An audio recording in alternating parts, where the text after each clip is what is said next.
তো এই হচ্ছে খাসির মাংস, তার সঙ্গে চালের রুটি।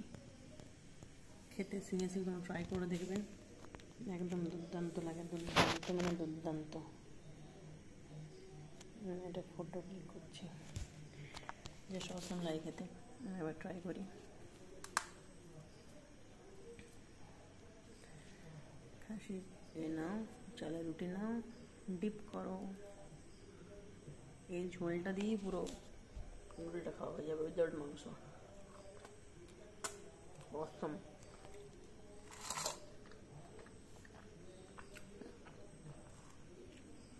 এই যে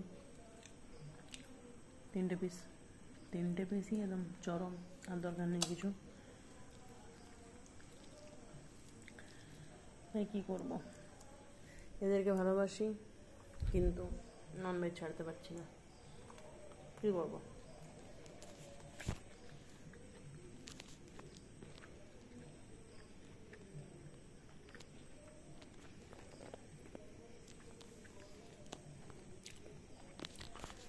তো আমি এখন আমার ডিনারটা খাই, অনেকক্ষণ থেকে খাইনি খাবার, রাত প্রায় 11:30 12টা বাজতে যায়।